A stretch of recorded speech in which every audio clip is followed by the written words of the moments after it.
ছাত্রছাত্রী আশা করি তোমরা সকলেই ভালো আছো। আবারও চলে এসেছি প্রশ্ন বিচিত্রার আরেকটি ভিডিও নিয়ে। ফার্স্ট ইউনিট পরীক্ষা শেষ হয়ে গেছে তোমাদের সকলের। আবার সেকেন্ড ইউনিটের জন্য কিন্তু আমাদের প্রস্তুতি নিতে হবে। তাই সকলে এখন থেকেই কিন্তু লেগে পড়ো সমস্ত প্রশ্নের উত্তরগুলো তৈরি করার জন্য।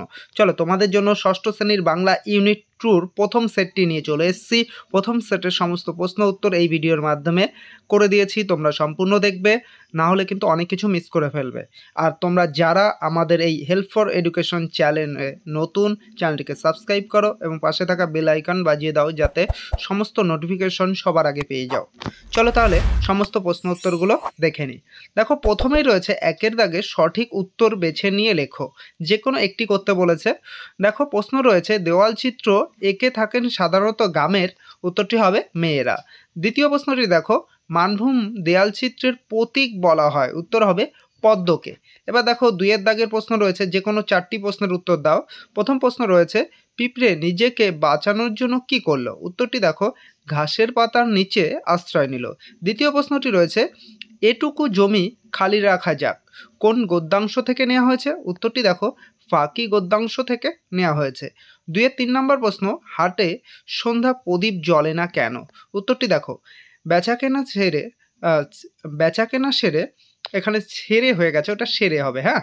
হাট থেকে যে যার মতো নিজের ঘরে ফিরে যায়, তাই জনমানবহীন হাটে সন্ধ্যায় প্রদীপ জ্বলে না। 4 নম্বর প্রশ্ন দেখো দুইয়ের সুন্দরবনের বাঘ কী নামে পরিচিত, উত্তরটি দেখে নাও রয়্যাল বেঙ্গল টাইগার নামে পরিচিত।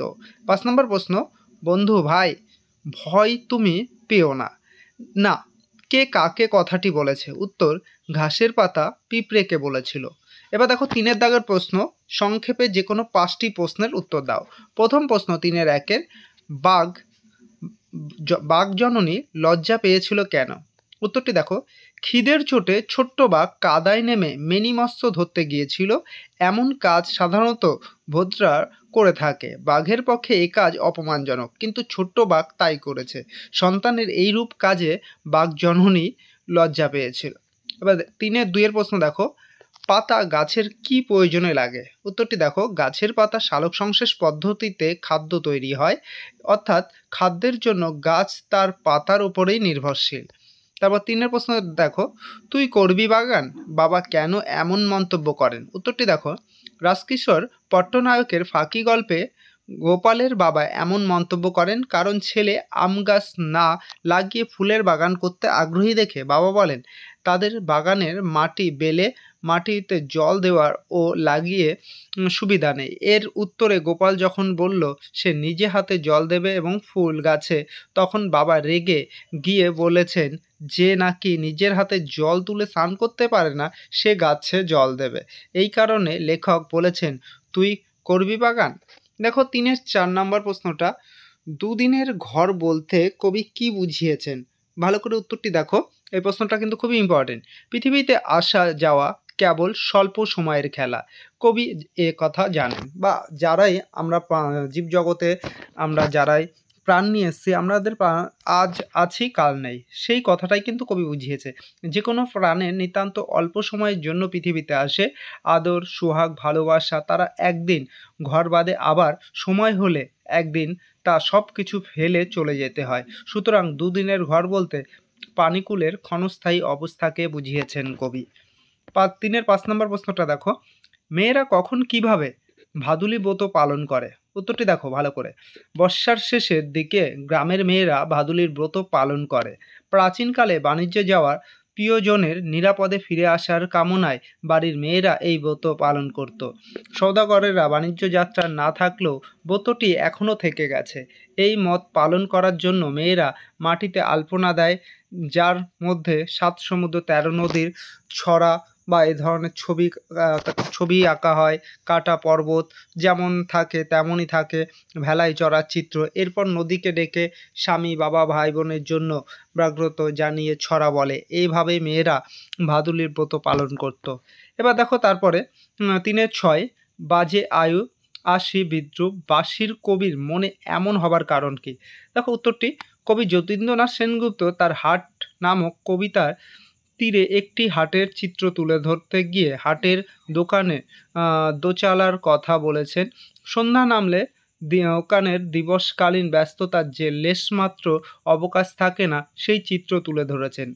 সন্ধ্যা নামার কালে হাতের কর্মচঞ্চলতা ক্রমশ উত্তীর্ণ হয়ে আসে। তখন সন্ধ্যার বাতাস যেন দোকানের চালাঘরের বাসের মধ্যে দিয়ে বয়ে যায় এবং দিনের কর্মচঞ্চল রূপটি অবসানে ব্যঙ্গ করে যায়। এবার দেখো 3-এর 7 নম্বর প্রশ্নটি, যেখানে বাঘের ভয় সেখানেই সন্ধে হয়, প্রবাদটির মর্মার্থ কী? দেখো উত্তরটি দেখো, যেখানে বাঘের ভয় সেখানেই সন্ধ্যা হয় একটি জনপ্রিয় বাংলা প্রবাদ। এর মর্মার্থ হলো বিপদপাতের সম্ভাবনা স্থানে গিয়েই যত বিপত্তি দেখা দেয়। এই ভাবনাটির প্রকাশ করে আরেকটি জনপ্রিয় বাংলা প্রবাদ হলো, যেখানে জমালয় সেদিকেই পথ স্বল্প হয়। এবার দেখো 4-এর প্রশ্ন, যে এই যে শব্দগুলো রয়েছে এগুলোর বাক্য রচনা তোমাদের করতে হবে। দেখো বাড়ি, বাড়ি দিয়ে বাক্য রচনা, আমাদের বাড়িতে একটি আম গাছ আছে। আর একটি রয়েছে বাড়ি বা একার রয়সী, বর্ষায় বাড়ির ধারায় কৃষকের প্রাণ জুড়ায়। এবার 4-এর 2-এর প্রশ্নটি দেখো, দ্বীপ, দয় দীর্ঘি প দ্বীপ, এটি ভূত চতুর্দশীতে আমরা দ্বীপ জ্বালাই। আর একটা রয়েছে দ্বীপ, দয় বয় দীর্ঘি প, তাহলে শ্রীলঙ্কা একটি দ্বীপ রাষ্ট্র। ওকে, এবার 4-এর 3-এরটা দেখো, শাক, তারপর সয়াকার খ, শাক অর্থাৎ চারা গাছগুলিতে নতুন শখের কড়ি আসে। আর আরেকটা শাক রয়েছে, তারপর সঞ্চয় আকার খ, পুজোর সময় শাক বাজানো হয়। ওকে, এরপর তোমাদের 5-এর দাগে রয়েছে পদান্তর করো। দেখো প্রথম প্রশ্ন 5-এর 1 নাম্বার ভৌগোলিক, এটা হবে ভূগোল, এবং 5-এর 2-এর দাগে রয়েছে জ্যামিতি, এটা হবে জ্যামিতিক। এরপরে তোমাদের রয়েছে রচনা, রচনাগুলো করে দেওয়ার প্রয়োজন নেই, তোমরা বইয়েই পেয়ে যাবে, বই থেকে সেগুলো কমপ্লিট করে নেবে। ওকে, তাও যদি তোমাদের অসুবিধা থাকে বলতে পারো কমেন্টে, আমি রচনাটাও দিয়ে দেবো। আর ভিডিওটি কেমন লাগলো অবশ্যই কমেন্টে জানিও।